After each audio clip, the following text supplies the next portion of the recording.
now that we have our folders set up, there will be a lot more folders over time, but good enough to get us started. I want to put some of the forms in my forms folder that I'm going to use all the time while I'm dealing with buyers and sellers. So I'll go into PDF Expert again here, and there we are, our iPad for Realtors here. That's the one that we're working on. Let me just give you a quick overview again of my forms in my own folder, where I do have EXP forms inside of there, forms creations, presentation, property tax rates, N11, which is evicting a tenant and showing. So there's all standard lease forms. So I have lots of forms, but we'll put the basics in what we need in our demonstration here. So we're going to iPad for Realtors and our forms. And of course, there's nothing in here yet. Now, what I want you to do, and please listen carefully, it is possible to make Google Chrome or any web browser your default web browser. But in this particular case, please use Apple Safari. It simply is easier to do what I'm going to do. So let's just go down to the bottom down here, and I'm going to go into Apple Safari here. And in Apple Safari, up at the top, in edsclubs.com, we're going to go to edsclubs.com, and at the top, we're going to click on Forms, and up will come this window here. Goal planning, Mac and Windows, Trello checklists. I use Trello a lot, as a lot of you know. And here's my PDF forms. You'll see why in a second that I'm going to use Safari. When I click on this, up here, this is my pre-listing interview form. When I click up here, I'm going to see Save to Files. You will most likely find that down at the bottom somewhere.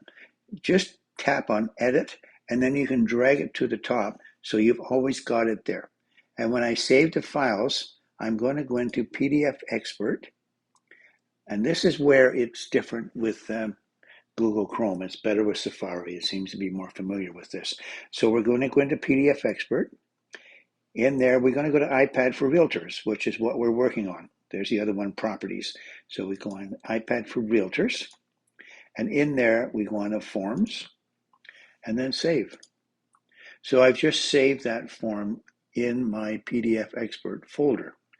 So let's just close up that, and we're back to this page. Let's bring in the pre-buyer interview.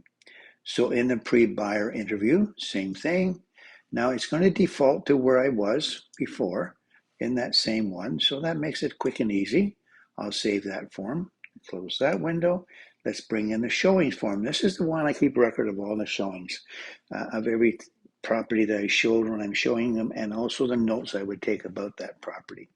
Tap here, and I'm going to go to Save the Files. Again, it defaults to where I was last. Save, and we'll bring in one more form, and that's our receipt. You can meet your buyer agent at Starbucks and discuss things, get the check, receipt, take a picture of the check, pop it in here, and then send it to that other agent, the selling agent, so they have their copy. So let's tap on that form. And up here, again, save the files. And then it's defaulting there again. Save. So now I'm going to get out of my web browser, and I'm going to go into PDF Expert. Just give it a second. There they are. There's all those forms.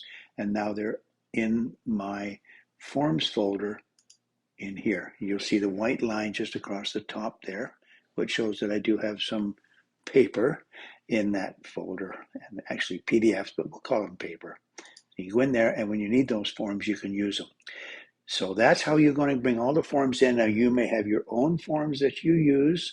Please bring them in yourself. You can do it the same way. And once you're in there, you can write on them with PDF Expert, take any notes you want. You can type on them. You can voice command into them, and that the text will stay in there also. That's the part about doing forms. Very simple and really, really handy.